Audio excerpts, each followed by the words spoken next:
Hello everyone. तो जो भी कैंडिडेट एसएससी जीडी के नोटिफिकेशन का वेट कर रहे थे तो फाइनली वेट इज़ ओवर। आपका ऑफिशियल नोटिफिकेशन आउट हो चुका है 2022 के लिए। तो कितनी वैकेंसीज़ हैं, क्या इंपॉर्टेंट डेट्स हैं और क्या क्वालिफिकेशन आपके लिए रिक्वायर्ड है, वो सभी चीज़ें एक एक करके डिस्कस करेंगे यहाँ पे।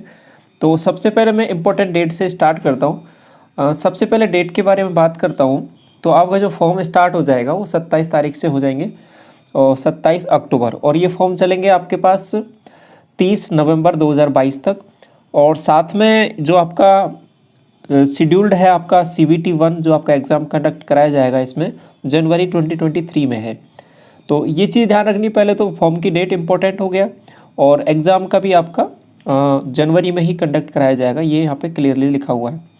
तो साथ में ये अलग अलग डेट्स भी दे रखी हैं, अलग अलग पेमेंट करने की, किस तरीके से आप पेमेंट करते हो, तो वो सभी चीज़ें हैं। तो यदि आप इसमें चाहते हो फॉर्म भरना तो पहले ही जैसे फॉर्म स्टार्ट होता है उसके विद इन 5 से 6 दिन में फॉर्म भर देना चाहिए, क्योंकि लास्ट टाइम पे क्या होता है कि सर्वर का थोड़ा सा इशू रहता है। तो ये चीज़ें हैं।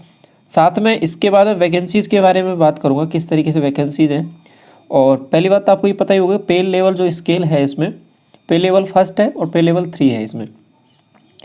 और वैकेंसीज, टोटल वैकेंसीज मैं पहले भी बता चुका था, एक वीडियो में मैंने डिस्कस किया था एसएससी के सभी डिपार्टमेंट की वैकेंसीज़ के बारे में। तो ये मैंने वहाँ पे डिस्कस कर दिया था। यहाँ पे देख लीजिए किस तरीके से वैकेंसीज का डिस्ट्रीब्यूशन है। टोटल जो वैकेंसीज़ है यहाँ पे रिपोर्ट की गई है 24,369 वैकेंसीज़ हैं। अब ये वैकेंसीज़ हैं जो आपके पास अलग अलग फोर्स में अलग अलग तरीके से है, जैसे कि BSF हो गया, CISF, CRPF, SSB, ITBP, ARSSF, ठीक है, और ये NCB। अब इसमें किस तरीके से वैकेंसीज़ हैं वो यहाँ पे आप देख पाओगे। BSF में सबसे आपके पास वैकेंसीज़ है 8,922 वैकेंसी। और इसके बाद में आपका CRPF है, सेंट्रल रिजर्व पुलिस फोर्स, इसमें 8,380 वैकेंसीज़ हैं, ठीक है। और इसके बाद में ये टोटल हो जाती है यहाँ पे 21,569, और कुछ आपके पास फीमेल कैंडिडेट के लिए भी हैं, और टोटल मिला के 24,205 हैं। और ये आपका NCB है, इसमें आपके पास 164 है। तो टोटल मिला के इनको ऐड करेंगे तो इतनी वैकेंसी हो जाती है। ये तो वैकेंसीज़ के बारे में आपका क्लियर हो गया कि किस तरीके से वैकेंसीज़ है। अब आगे देखिए बाकी की चीज़ें देखते हैं। एज लिमिट के बारे में बात कर लेते हैं। तो एज लिमिट आपका कंसिडर किया जाएगा 1/1/2023 तक। तो 18 से 23 साल कंप्लीट हो जाना चाहिए। साथ में इसमें कुछ एज रिलैक्सेशन भी है SC ST के लिए, ये अपर एज में रहता है, ठीक है। तो 5 साल का SC ST के लिए, OBC के लिए 3 साल का, एक्स सर्विसमैन के लिए 3 साल का, ठीक है। तो इस तरीके से ये अलग अलग एज रिलैक्सेशन है। बाकी जो एज है वो आपके पास कंसिडर की जाएगी 18 से 23 साल के बीच में जो कैंडिडेट हैं वही इस फॉर्म को अप्लाई कर पाएंगे। आगे मैं बढ़ता हूँ और बाकी की चीज़ें थोड़ा सा और समझते हैं कि क्या एग्ज़ाम पैटर्न रहेगा और किस तरीके से चीज़ें यहाँ पे चलेंगी। तो सभी चीज़ें जानना बहुत ज़रूरी है। और साथ में एक चीज़ और कि जो क्वालिफ़िकेशन है उसमें केवल 10th पास होना चाहिए, और आपके पास जो डिग्री, आपका जो सर्टिफिकेट है वो आपका 1/1/2023 तक आ जाना चाहिए, ठीक है। तो ये यहाँ तक आपका वैलिड किया जाएगा, इतने तक आपका इश्यू हो जाना चाहिए। कोई रिजल्ट पेंडिंग है तो तब तक रिजल्ट आ जाना चाहिए, मार्कशीट आ जानी चाहिए आपके पास, और उस पर ये डेट्स मेंशन होनी चाहिए। इसमें एक चीज़ और रहती है कि आपका कोई सर्टिफिकेट है एडिशनल में NCC से रिलेटेड, तो उसमें भी आपको बोनस मार्क्स मिलते हैं। ये आपका जो एग्ज़ाम होता है उसमें, जैसे कि 5% आपका maximum marks of examination NCC, यदि C टाइप का सर्टिफिकेट है आपके पास, और B सर्टिफिकेट है, A सर्टिफिकेट है, तो इस तरीके से चीज़ें चलेगी, 3% और 2%। बाकी चीज़ें अप्लाई करने का एक सिंपल सा फॉर्मेट है आपका, SSC के ऑफिशियल वेबसाइट पे जाना है, वहाँ पे लॉगिन करना है, ये आपका लिंक रहा। और इसके बाद में जो फ़ोटो की साइज़ है वो यहाँ पे दे रखी है, और इसके बाद में आपका जो है सिग्नेचर है जो आपका, उसका भी यहाँ पे साइज़ दिया हुआ, ठीक है। तो इस तरीके से ये साइज़ होना चाहिए। और बाकी मैं आगे भी दिखा दूंगा इसमें किस तरीके की चीज़ें नहीं होनी चाहिए, नहीं वो आपके पास एक्सेप्ट नहीं होती, ठीक है। लास्ट डेट है वो आपके पास ध्यान रखना है 30/11, यानी 30 नवंबर तक है लास्ट डेट। इससे पहले आपको फॉर्म फिल कर देना है। एग्ज़ाम फ़ीस 100 रुपये है, और बाकी कैटेगरीज के लिए ये मतलब फ्री है फॉर्म। तो जैसा कि उसके SSC की बाकी अदर्स एग्ज़ाम में होता है वैसे तरीके से ये आपके पास सेंटर ऑफ एग्जामिनेशन है, अलग अलग यहाँ पे देख सकते हो। तो जिस भी सेंटर को आप चूज़ करते हो तो वो इसमें होना चाहिए, ठीक है। बाकी आगे बढ़ता हूँ मैं थोड़ा सा, और ये इम्पोर्टेंट है, इसको समझिए थोड़ा सा। एग्ज़ाम किस तरीके से कंडक्ट कराया जाएगा, ठीक है। तो 4 सेक्शन आएंगे आपके, और 4 सेक्शन में आपके पास रीजनिंग का सेक्शन हो गया, जीके का हो गया, और मैथ और हिंदी या फिर इंग्लिश, आपको चूज़ करना पड़ेगा कौन सी में आप देना चाहते हो, ठीक है। ऑब्लिक में है कि कोई एक सेक्शन ही करना है आपको। हर एक सेक्शन से 20 क्वेश्चन पूछे जाएंगे, और हर एक क्वेश्चन 2 नंबर का होगा, तो 40 नंबर का एक सेक्शन हो गया, तो 160 नंबर का, ठीक है। पूरा जो मामला है वो 160 नंबर का है, 60 मिनट आपको टाइम मिलेगा। और दूसरी चीज़, नेगेटिव मार्किंग है इसमें, ठीक है, ये ध्यान रखना है। There will be negative marking of 0.5 mark, मतलब 2 नंबर का तो आपके पास पॉजिटिव करने पर है, और आधा नंबर कट जाएगा आपके पास नेगेटिव करने पर, तो मतलब वही 1/4 नेगेटिव मार्किंग है। 2 नंबर का मैं 1/4 निकालूंगा तो 1/2 ही आएगा, ठीक है, आधा नंबर कट जाएगा। तो इस तरीके से ये चीज़ें चलेंगी। 60 मिनट का टाइमिंग है, ये आपको सिलेबस दे रखा है यहाँ पे, इसको पढ़ सकते हो आप। यहाँ पे जो सिलेबस वही चीज़ें हैं जो अलग अदर एग्जाम्स में रहती है, सिलेबस में कोई चेंजेस नहीं है, जो बेसिक चीज़ें पूछते हैं। सबसे बेस्ट तरीका रहता है कि प्रीवियस ईयर का पेपर उठा के देख लो, वहाँ पे किस तरीके से क्वेश्चन पूछे जाते हैं, तो चीज़ें उस तरीके से ही चलती है आपकी, ठीक है।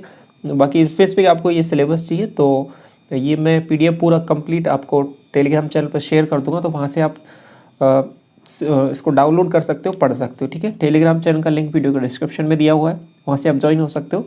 सभी इंपॉर्टेंट अपडेट्स वहाँ पे मैं अपलोड कर देता हूँ, तो वहाँ से आपको कोई प्रॉब्लम नहीं होगी किसी भी एग्ज़ाम से रिलेटेड आपको, ठीक है, खासतौर पर SSC एग्ज़ाम। और इसके बाद में इसमें आपका PET और PST भी कंडक्ट कराया जाएगा। PET और PST बेसिकली होता क्या है, आपका PET होता है फिजिकल एफिशिएंसी टेस्ट, और एक ये हो जाएगा फिजिकल स्टैंडर्ड टेस्ट।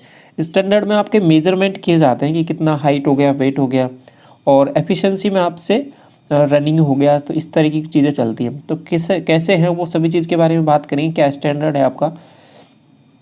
तो मैं PET के बारे में बता रहा था, तो इसमें आपको रनिंग करना पड़ेगा, कितना, 5 किलोमीटर दौड़ना है आपको 24 मिनट में।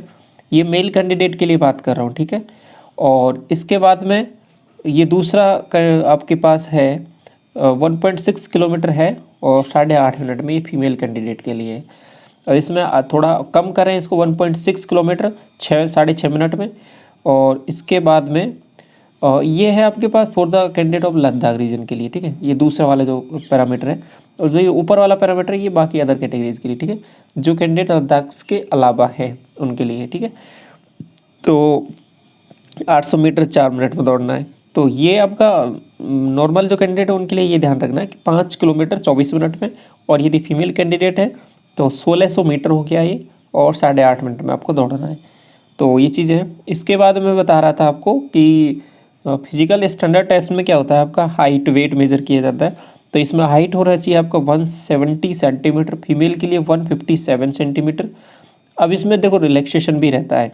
रिलैक्सेशन किस तरीके से, मेल कैंडिडेट के लिए 162.5 रहता है, और यदि आप ST कैटेगरी से बिलोंग करते हो, ठीक है, तो बाकी ये कुछ अलग अलग एज रिलैक्सेशन यहाँ पे दिए हुए हैं। यदि इनसे आप बिलोंग करते हो तो आपके जो हाइट है उसमें रिलैक्सेशन प्रोवाइड किया जाएगा।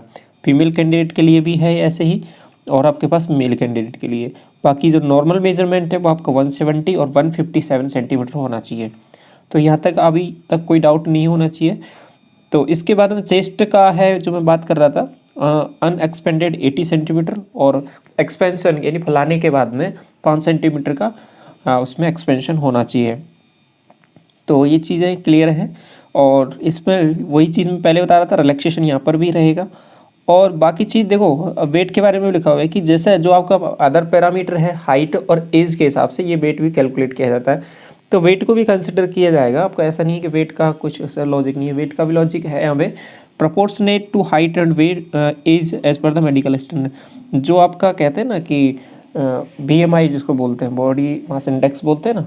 तो जैसे आपको पता होगा कि जैसा जितना आपका हाइट है और जितना आपका एज है, तो उसके हिसाब से उतना वेट एक उसके क्राइटेरिया में होना चाहिए। ऐसा नहीं कि बहुत कम हो तो वो थोड़ा सा वहाँ पे दिक्कत करेगा। बाकी ये चीज़ें फुलफ़िल हो जाती हैं, इसमें इशू नहीं होता। ओके, तो इसके बाद में जो चीज़ें हैं इंपॉर्टेंट, आई थिंक मैंने सभी चीज़ें कवर कर दी हैं।